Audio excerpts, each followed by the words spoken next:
This week, a war of words for the hotel inspector. I do resist change. Pissing in the wind, I think it's called. Are you going to listen to me? I listen to you. Stop! I don't really know what he wants from me. It is a load of lies. Can I just tell you one thing, here and now, you're going to go bust.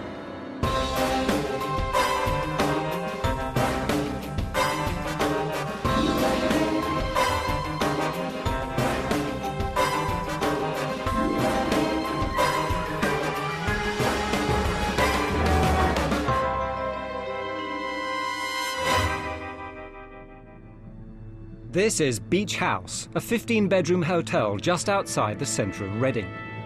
It's owned and run by Michael Bissell, a divorced businessman. Michael was a war baby and grew up in care, eventually settling in Reading as a child. 4 years ago, after 5 decades of business success, Michael decided to try one last venture before retiring.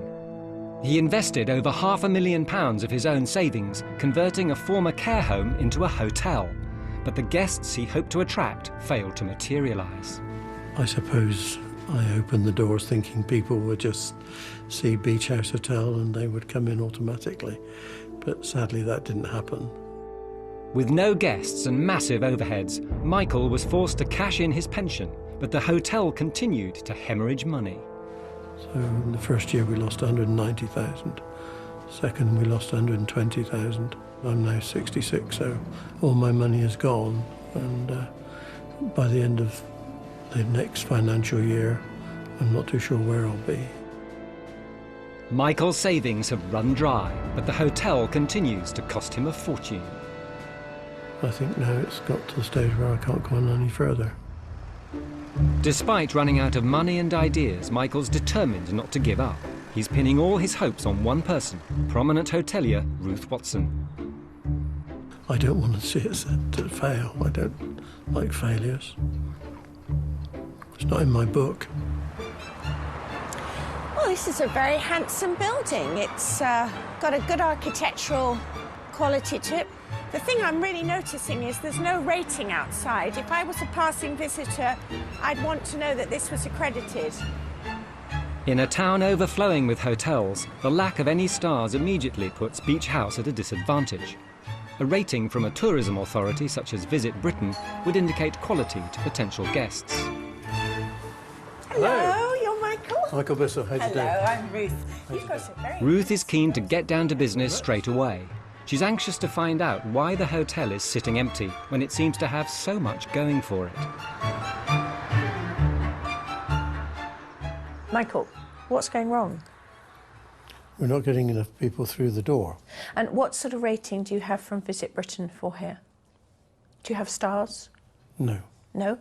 And at the end of the day, I don't look at stars to see whether the hotel is good. So you're saying that when you're a customer looking for a hotel in Cornwall or Paris or whatever, you would not look at the rating at all? Not OK. at all, no. Can I just say, Michael, you're quite unusual in that respect, because people do look at ratings. Well, I don't think I am, because I judge it on what it is, not the stars outside on the door. Yeah.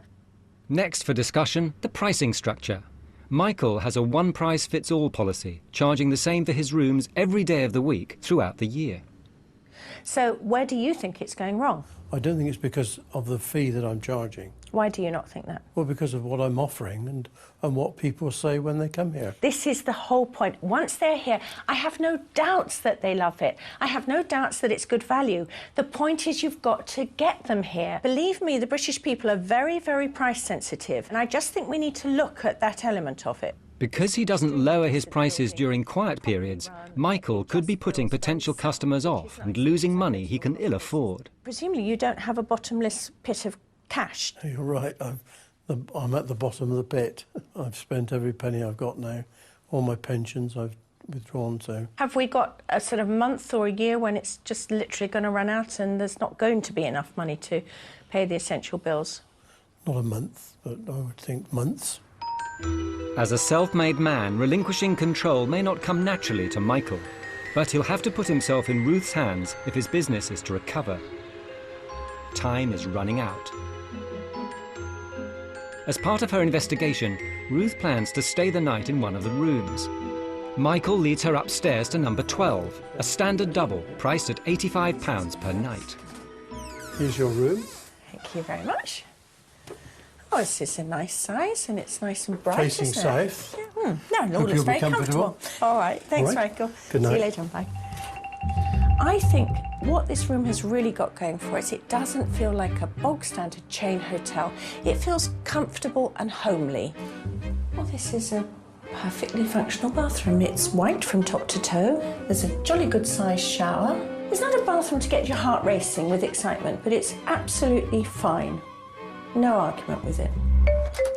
At £75 a night, every day of the week throughout the year, Ruth wants to see what Michael's single rooms have to offer. Well, this is demonstrably a single room. I can put my hands out and almost touch the walls, not quite, but not far off. I think this is where Michael's got a problem. There's nothing intrinsically wrong with this room. It's got all the things you need in it, but I think we've got to really look at this rates thing. It's not right. The ratios are completely wrong. As Ruth heads back to her room, Michael reflects on her suggestion that he tries to win a star rating for the hotel. If that's the road I've got to go down, I will go down that road. I think if she's going to give you some advice, she certainly would like you to take it. I'm not sure whether this is going to be a battle or not, but I am very surprised that he is not more open to some of the suggestions I've already come up with. By his own admission, he's only got months to go before he simply runs out of money. And I think it would break his heart if he had to sell this. Ruth settles down for the night, but will she and Michael see eye to eye in the cold light of day? I'm not selling bloody shirts. I'm selling a room. I'm selling quality. Michael, are you going to listen to me? I listen to you.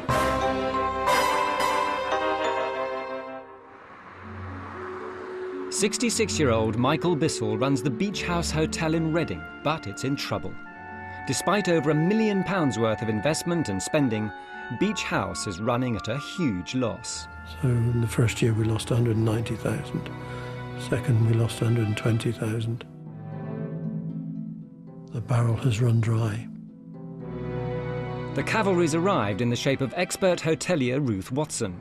It's her job to turn the ailing business around. The room's just here. The fire escape is down through there. She's already concerned by the hotel's lack of rating and its rigid pricing structure. The point is you've got to get them here, and this is where it's failing. Believe me, the British people are very, very price sensitive. As part of her inspection, Ruth has spent the night at the hotel.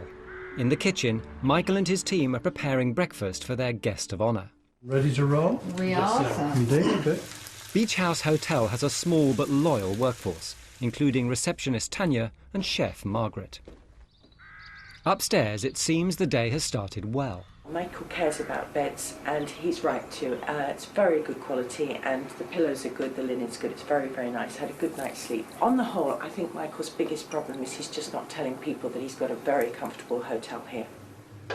Lots of people like it, a good English breakfast, and you can see from comments in the book that people like the breakfast, so hopefully we've got that right. But we'll wait for Ruth to tell me. Oh, I think I'll just do the whole full English breakfast, please. Yes, please. I loved your pouched eggs. Would you like to have one of those? No, it should be poached. I like the idea of a Yeah, I poached know. egg. Right, one full English, right, ready? Oh, that looks marvellous. This is an extremely generous looking plate. Plenty of things going on, which is nice. Weird sausage. Weird sausage. I think it's a good looking breakfast. Quality of the bacon's good. Most of the ingredients are absolutely fine. Something strange with the sausage, but I don't think one could argue as a general premise that this is a perfectly good breakfast. Ruth heads to the kitchen to talk to Margaret. On the whole, the breakfast was excellent, but she has a bone to pick about the sausages. The one thing I didn't like, and this has nothing to do with your cooking, No. was the sausage. I don't get a say in what we buy, you know? He goes out, I have to write down what I need, and they pick it up, and I must admit, I don't think the sausages are good, and I never have done. Most people leave them. Yes. He seems to be sort of sometimes a bit set in his ways about things. You Very found that much. too? Well, he is set in his ways, and I mean, sometimes I can tell him things, and he won't listen. Yeah. One of the things that I did suggest to Michael, he's by no means agreed to it, but I just wanted to get your feedback on it, was that when business are in trouble and, you know, the staff are an integral part of it, sometimes the proprietor may say, would it be possible to either reduce your hours a little bit or get you to do some other things with your hours? I mean, would you be prepared to help him out at all? I would do, yes. Because if it's going to help him, then yes, there's no problem at all. Yeah. He's always there for us. Yeah. And I feel to my best that I'm there to help him when he needs it as well, really. Thank you. Margaret clearly cares about her boss and the future of the hotel. Next, Ruth seeks out receptionist Tanya. She wants to establish how much freedom Michael gives his staff. Tanya. Yes. Say a chap phones up and he wants a single room and you're really, really quiet. Have you got the ability to say, what's your budget? Yes, we can do it for a cheaper rate. I can do that. Yeah? Have you got a rate below which you can't go? Yes. Yeah? 65 Right. for single room. Now, what if I said to you, that's still quite high, you're not taking enough business, and if you were to offer £50, but maybe just with continental breakfast rather than cooked breakfast, would you be able to do that? Well, if Mr. Bissell happy without it, Yeah. why not? Do you think he's more likely to take advice and suggestion or not? Well, he takes advice, you know. He listens? Yeah, he listens. Yeah. Not always, of course, but I mean, he listens, yes. Yeah. It's time for Ruth to confront Michael with her findings. First on the agenda, his relationship with his employees. I found it quite intriguing that staff who've worked for you for 3, 4, 5 years, who are clearly fond of you, still call you Mr. Bissell rather than Michael.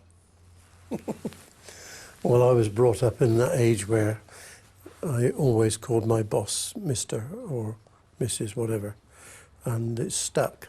And I think you also have that little bit of control. And I think that's what's wrong with society today, that we're too familiar with each other. The reason I'm saying that is because I think your staff is one of your strongest suits and I don't think you're playing it. It's almost as if you've got to carry the weight of this entire business, this problem that you've got, on your shoulders, and I think they'd be prepared to share it with you.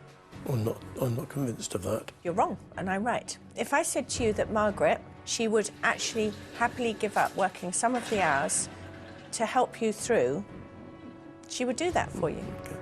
It's interesting. Next, Ruth wants to talk about the hotel's lack of rating.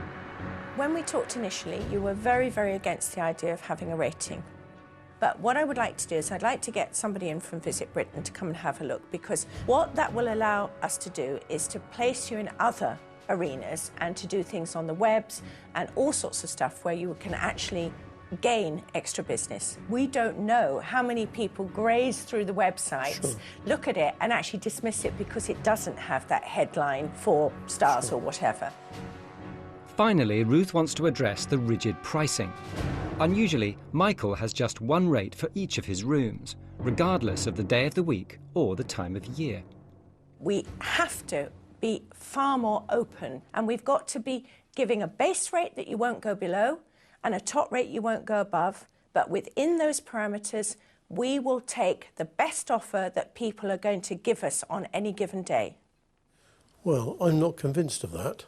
I mean, if you look in a shop window and you see a piece of jewellery and you can't see the price, you don't like going to ask for the price, do you? That's not what I'm suggesting, Michael. Well, but that's what you're doing. That's the avenue you're going down. It's not like for like. It's not like for like. You are. I mean, no, I think I'm selling shirts like Marks and Spencer's. But you're not. They're $29.99, and that's my price. You're not. Now, I can't go in and say I don't like the price of that shirt because down the road they're selling them for 25 quid. They would say, well, tough, mate. Michael, Marks and Spencer's constantly are offering a different price to their customers. They have sales. Sorry, they have to seasonal stop you sales. There, they have sales only when it suits them. Yeah. They don't have a sale when I go in there to buy the shirt and say, please can I have that shirt for £25? You have your own sale, No, but I'm not in the sale market. I'm not selling bloody shirts. You are selling a room. I'm selling quality. Michael, are you going to listen to me? I listened to you. I listened to the whole thing you said. Listen to me. Marks and Spencer's do not sell shit shirts, they sell quality shirts, right? They vary the prices according to season, according to fashion, according to what people will pay. They amend their product to the market. And all I'm asking you to do, be aware that there are certain price points that people will pay at different times of the year, at different times of the week, and according to their budget. But what I want you to be doing is presenting a shop window out there on the web that says, I can negotiate, I will negotiate. Don't go past my window because you think you can't afford me. Come in and see what I have to offer. The main thing is I want you to be inviting people into your shop to see that you've got more than one shirt at £29, because you have.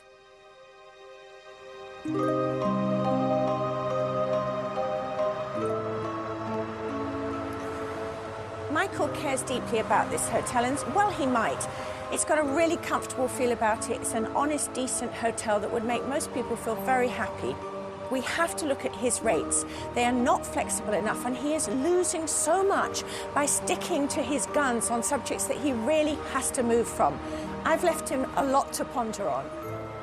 She knows her mind and she knows her business. There were one or two things which I really didn't agree with. So perhaps today I've sort of shown I've got claws as well. I suppose I do resist change. To change some of my attitudes, you know, will be quite a difficult thing for me to do. Despite his resistance, Ruth has asked Michael to implement a three-point plan to get Beech House back on its feet. First, she wants him to get a rating for the hotel, a recognised sign of quality and an essential tool for marketing. Ruth also thinks the hotel's staff are something of a wasted resource. She wants Michael to have greater faith in them and let them help out more. Most importantly, Ruth wants Michael to have a more flexible approach to pricing. We used to do a lot of business with them. Lowering his rates when the hotel's empty and using online booking agencies to tap into the business market. A few days later, Michael's gathered his staff together. As part of Ruth's plan to involve them more in the business, they've been invited to take part in a taste test. Ruth didn't like Michael's choice of breakfast sausage, so the hunt is on for a replacement. Ruth felt that the sausages were probably needing to be just a slightly higher grade than they were. Right, what you've got to do then, folks, is you've got to take a slice of sausage, and then when you've eaten it, you've then got to make your choice as to whether it's a 1 or a 2. So 1 is a favourite. Lower, isn't it? 1 is your favourite, and 2 is your second. The warehouse sausages that we normally buy, I think there was only 1 voted for that. I did. So it looked as though the sausage which won is the pork and leek sausage. Yeah. The staff has seemingly made their decision, and as I'm the boss, I suppose I have to listen to what they've got to say. So we'll go down that road for a while and see how we get on. Ruth has also recommended that Michael apply for a rating from Visit Britain, but so far he's resisted. There's a strong chance that Beech House could no longer be called a hotel as it doesn't have the required facilities. But Michael has never revealed why he's so keen to keep his hotel status. The difficulty is with this, and I'm really not a very happy person about it and felt very sort of gutted, and that is that the word hotel would have to go and we would become a guest house. It seems Michael's problem with the title guest accommodation stems from a fear of attracting the wrong kind of customer. I think if we went down the road of guest house, we would end up with possibly the white van trade. Do you want just business type people, or don't you want other type of people in? The non-professional person, they come in late, they're noisy, they're disruptive to other residents, and I don't think that is the type of trade I particularly want to handle. But the trouble is, you're not actually getting enough people in, are you? I think I would be upset if I lost the title. It's going to be a bitter pill to swallow, to say the least.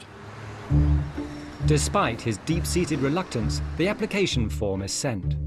The assessment, which can happen at any time, is made by an undercover inspector who tests out the facilities before spending the night and taking breakfast.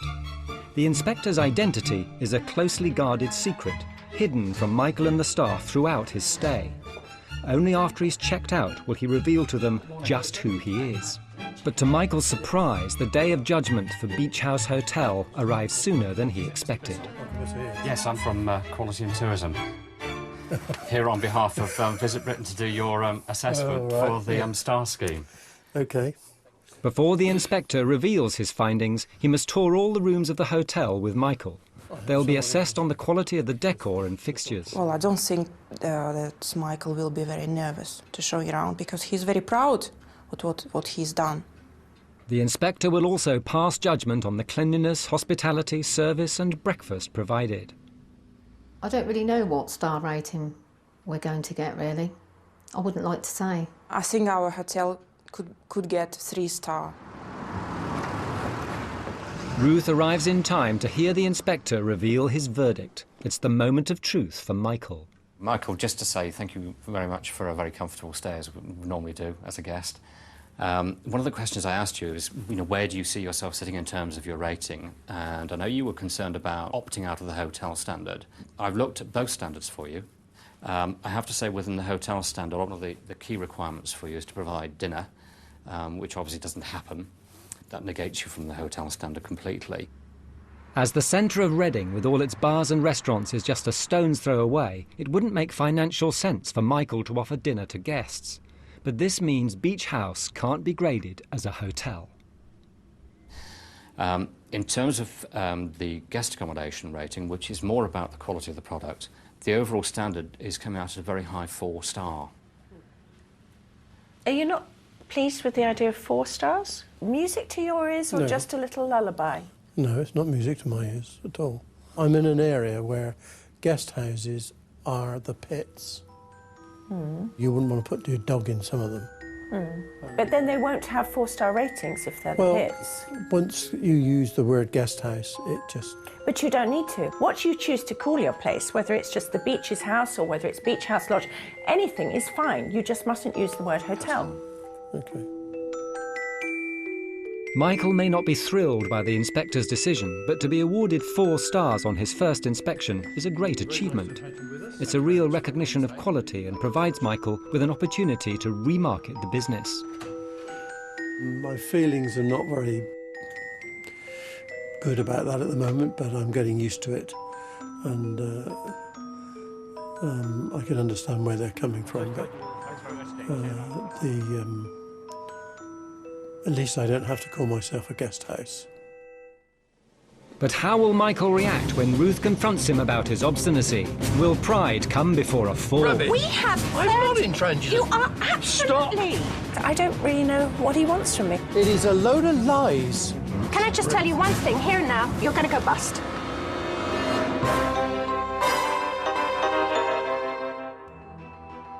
Michael Bissell has been running the Beech House Hotel in Reading for the past 4 years. Far from making a profit, he's lost tens of thousands since the hotel first opened. The situation is so desperate, Michael's been forced to swallow his pride and call for help. Expert hotelier Ruth Watson is trying to rescue the hotel from the brink of insolvency. Her first step was to get Beech House an official rating. This mark of quality is vital for the corporate market the hotel trades in. But to get the best rating, Michael's had to sacrifice the word hotel and be graded as a guest house. The overall standard is coming out at a very high 4-star. Are you not pleased with the idea of 4 stars? No, it's not music to my ears at all. 2 months since asking for help, Michael seems to be adjusting to the situation. We've got to give it a try. We need to get more people in the hotel. We're desperate. Ruth wants to map the way forward. She's keen for Michael to capitalise on his new 4-star rating and use it to create some excitement. When the hotel first opened, it was with a whimper rather than a bang. Now he has something to shout about. These words here, executive accommodation, I want to build on those if you are agreeable. Yes. Yep. It also helps us when we remarket this place because I think we're in a new life now. Sure. So we'd like to organise a relaunch party And I think if we can get Tanya really working hard on the database, so we've got some good blue chip companies, there's loads of accountancy firms around here, anywhere particularly also where women executives are involved, because I do think this really lends itself. There is a very safe, secure feel about it. Now, what do you think about all that? Sounds good? Holding a relaunch party that promotes Beech House as a female-friendly hotel could garner good publicity and help it stand out in the market. But Michael hasn't been won over just yet. I think some of the ideas that have been put forward, suddenly the sort of shiver goes down my back and I think, I'm not doing that. Ruth is suggesting to me that we should have a party to relaunch Beech House. We're desperate. And last week, we had, I think it was 16 people in total. I can't go on like that. With Beech House teetering on the verge of bankruptcy, time is of the essence. So Ruth sets the date for the relaunch party in just 3 weeks. And there's a great deal of work still to be done if the new-look Beech House is to impress. It's a good opportunity for Michael to give his promotional material an overhaul. At present, his website and brochures feature rather dated pictures. Ruth has arranged for Charlotte, a photographer, to take some new shots for an invitation to be sent out to party guests. It just needs livening up a bit. Get rid of that car. It's changed. That's my car. And a very nice car it is too. Ruth has asked Charlotte to update the Beech House brand and make the most of its appeal as female-friendly accommodation. As proprietor, Michael has his own part to play. I don't want her to take too many photographs of me. That is not what I want. Just a hint of a smile. That's good. Oh, look at the face.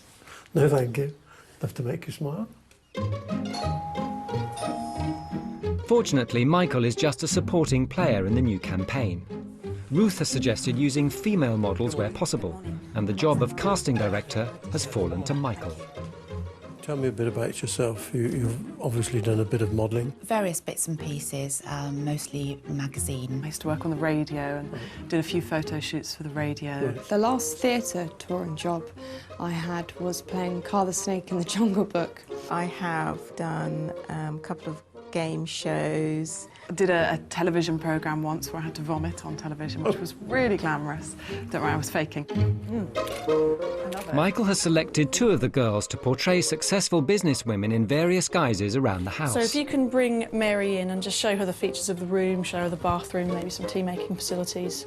Right, so you've got tea-making facilities there. Okay.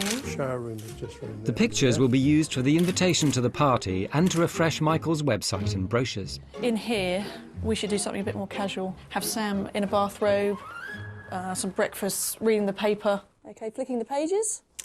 That's it. Hello? That's it, good. No. Lovely. OK, that's great. Thank you.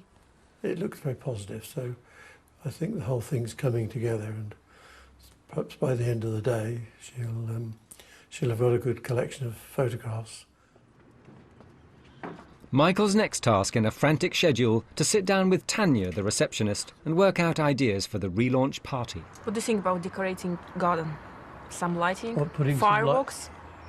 Small fireworks, why not? I might be in trouble with the neighbours. Or maybe we can invite some chocolate fountain people as a small... Chocolate fountain? Yes. I wonder why. Outside, the signage is changing. The word hotel is now confined to history, to be replaced by 4 proud stars. Michael starts to measure up for the new signs to be put up before the relaunch. But despite all the activity, he is still sceptical. The party's less than a month away. I find it difficult to see how it's all going to fall into place.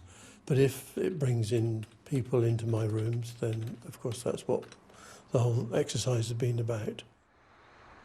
Beech House may be in transition, but its fortunes are still in limbo.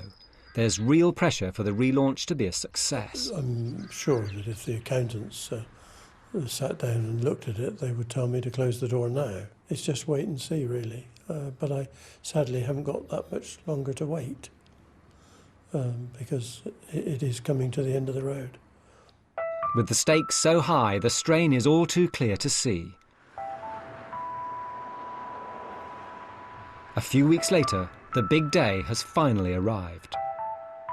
Invitations have gone out to all of the surrounding blue-chip companies, conference centres and travel bookers.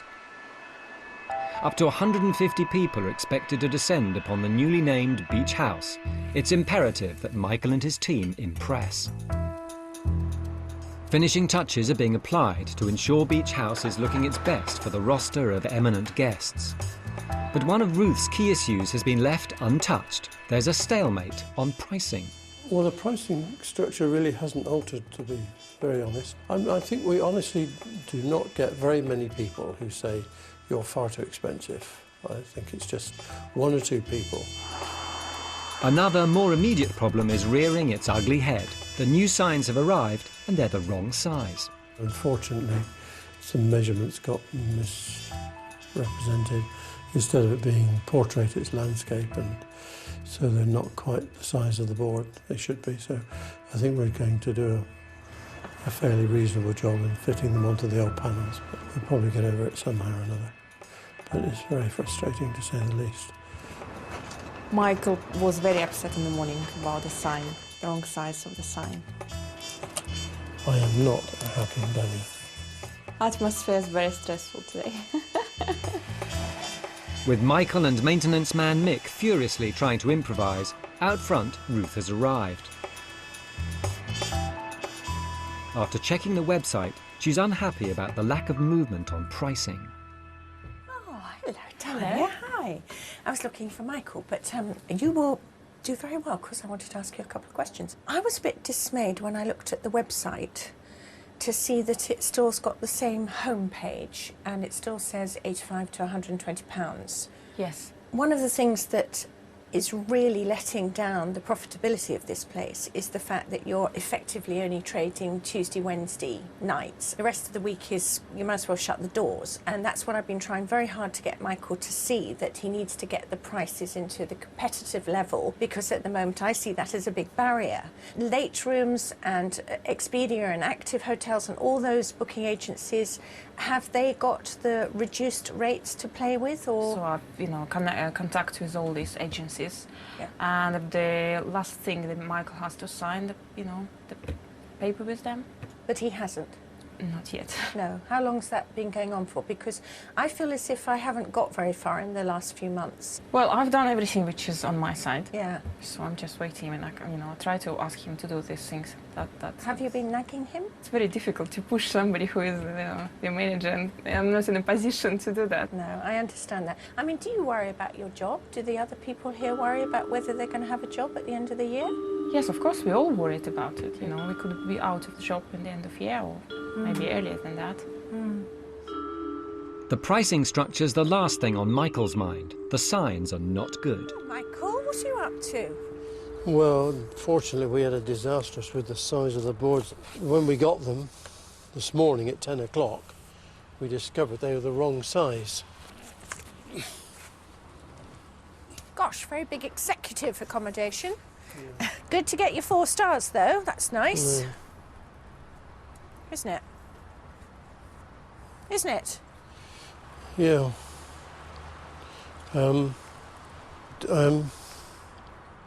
Why are you ambivalent about it? I don't know, Ruth. I don't know.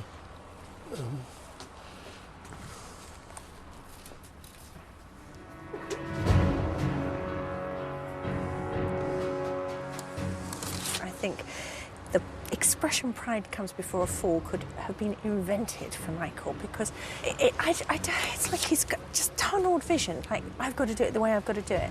I'm really disappointed that he made a face about the idea of having 4 stars. I would have thought he'd be really excited that for once he's going to have something up there that says this place is of some degree of quality. And I just find it so frustrating, because I don't really know what he wants from me. I don't know why he asked me to come in. He's not listening to anything I say. He doesn't want to do anything I suggest, even though he's got absolutely nothing to lose. It's just indicative of his whole mindset, which is, unless I do it myself, it's not going to happen and it's got no value. But when the first sign goes up, the mood lifts. So now it's up. Are you relatively happy? No, that one's up. Got the other one to go up yet. Right, OK. All right. Well, it's a step. It's a step forward. Yeah. The panic over the sign may be temporarily resolved, but Ruth wants to take the opportunity to confront Michael about his failure to budge on pricing. When I checked your website this morning, the homepage still says the prices per room are from 85 to 120.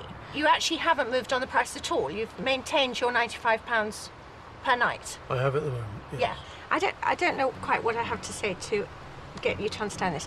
Where you sit with the rest of the market, how flexible you are, how much you react to the non-occupation of your rooms is vital. Because the fact of the matter is you are losing lots and lots and lots of money. 113,000 was it last year? Now, unless you actually change the way you trade, it's going to happen all over again this year, because the only way you're going to get more people in is by actually offering them what they want. Every international and national trading company, whether they're selling food, shirts, holidays, cars, it doesn't matter, have to react to their market, and they keep putting the price of their shirts up and down. Of course they do. No, I don't accept that, Ruth. I'm sorry, I don't accept that. Of course they do. They have sales and they have price they have points. sales once, twice or three times a year. Within, come on, that's not realistic. No, listen. Be realistic. I cannot change my prices on a weekly basis. That's absolute nonsense. Michael, can I just tell you here and now? Nonsense. Can I just tell you one thing here and now? You're going to go bust. Well, you're going to go bust because you're so intransigent about this. Intransigent. We have 30. You are absolutely. Stop. I'm sorry. That is nonsense. Talk to me with sense. Talk to me with sense, but don't talk to me like that. Talk to you with sense. I'm trying to talk to you for sense for 3 months. You won't listen to me. Ruth, I am not stupid. I have been listening. Don't talk rubbish. Why are we full? Why is my hotel in the middle of nowhere full? Because we have 100 different prices for different times of the year. Not every day. Yes, every day. I will show you our tariff. I will show you our website. Every day you change your prices? Yes, if necessary, we do. You have to be flexible, are you telling me all these hotels in this town? Yes, but they don't, Ruth. That's an absolute load of bunkum. They do. I can honestly say that is not true. It is a load of lies. A clearly angry Michael retreats to the safety of his arbour.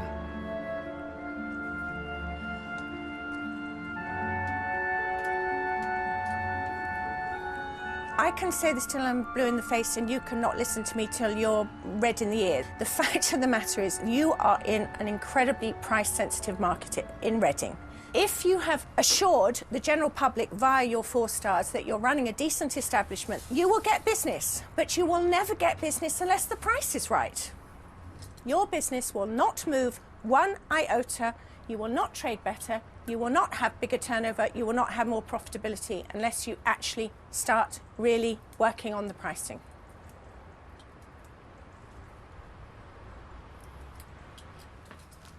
I'll leave you to think, Michael. Pissing in the wind, I think it's called. It's so depressing. This man is not evil, he's not malicious, he's not horrible. He is obdurate, he's intransigent, he seems completely unable to understand that this is a business. Well, I mean, it's all right making comments like this, but, you know, sometimes you need the backup, and the backup is not always there.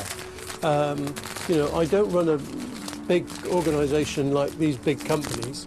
I honestly don't know why he's asked me to come here, because he really doesn't want to hear a single thing I have to say. With the party just hours away, are there more fireworks to come? Just for 1 month, make sure that the online booking agencies actually offers a minimum price of £60 per night. Would you do that? For the last 3 months, Ruth Watson has been trying to save Beech House from imminent bankruptcy.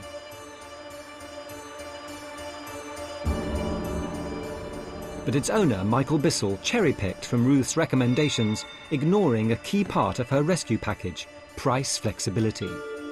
I will show you our tariff. I will show you our website. Every day you change your prices? Yes, if necessary, we do. But with a party being held to relaunch Beech House in just a matter of hours, Ruth wants to put their disagreement to one side and move forward with preparations. Michael, It's looking good. Right, I don't want to have rows and I don't want to shout at you, and it's only my deep frustration because I really would like you to do well, right? And I know that if you even did a modicum of what I was saying, you would do well. But this party, right, let's go into it with joy, yes? Because I'm hoping it's going to be a great success. It will be. Yes, good. It seems that for the time being, Ruth's olive branch has been accepted. Attention now needs to switch to arrangements for the evening's relaunch party, only a short time away. It'll all come together by 7 o'clock. What will be, will be. The future's not ours to see. Que sera, sera. Soon the first wave of guests arrived. The invitations were sent out to blue-chip companies throughout the region, as well as local press and VIPs. If the 4-star Beech house can make a good impression, it could transform Michael's business and his life. To the delicate sound of the harp, the party begins, and guests start to flood in, spilling out of the house into the manicured gardens. Michael is working hard to impress the crowd. How are you? Nice to see you. Yeah, hello, Michael Visson. Hello. He's aided by Ruth, who's selling Beech House with equal passion. So this might go on your list. It's almost a rural idyll. Most importantly, there is just this very intangible feeling that you're in a private house rather than in a, you know, sort of a box of a hotel. Out front, the car park is overflowing for the first time, and every corner of the house and garden is bustling with people. As dusk draws in, Michael takes to the stage. Because I'm a bit of a short house. But anyway, thank you very much for coming. We're going to have a few fireworks. I don't know what my neighbours are going to say about that. There's plenty of food in there. There's a lovely chocolate fountain, and there's a superb harpist. Enjoy the rest of the evening. Now everything rests on the guests. Has Michael done enough to turn his fortunes round? It's very inviting, so yeah, I definitely recommend it. It's not one of those soulless, multinational, horrid places. It's very friendly looking, it's beautiful, it's got this lovely garden. That's reason enough. For the life of me, I do not understand how this place is not full every night, because the word of mouth should be so good. It's a really lovely hotel. After the fireworks of the afternoon, the real thing seems almost tame. Everybody is singing from the same hymn sheet, which is this place should be successful. I think it's true to say that if Michael does exactly the same as he's doing now, but just tells a lot more people about it and gives them some room rates that they can afford and which are competitive, this can be massively successful. It could be full every night. That's the dining room gone.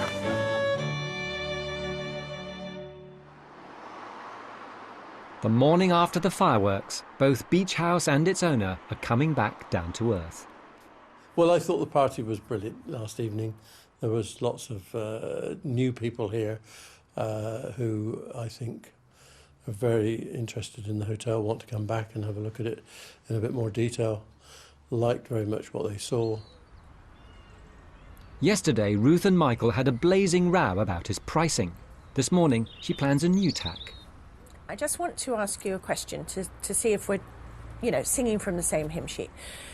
If you were to go and book a hotel, would you expect to pay more in July than if you were to go and book a holiday in the south of France in January? Yes.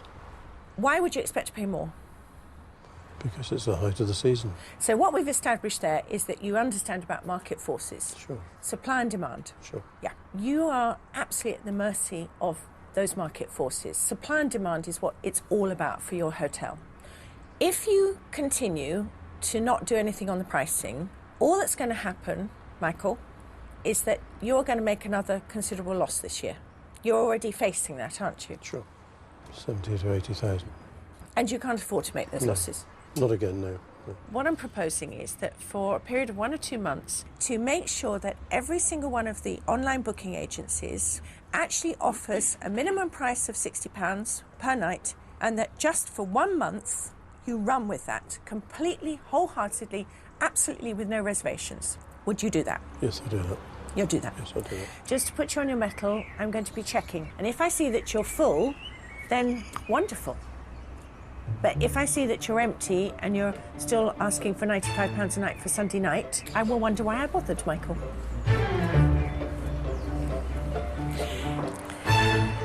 They say all good things come to those who wait, and I've waited a long time to hear Michael agreeing with me that actually he does have to have more competitive rates in order for this hotel to prosper. We've got the 4-star rating, and that's all to the good.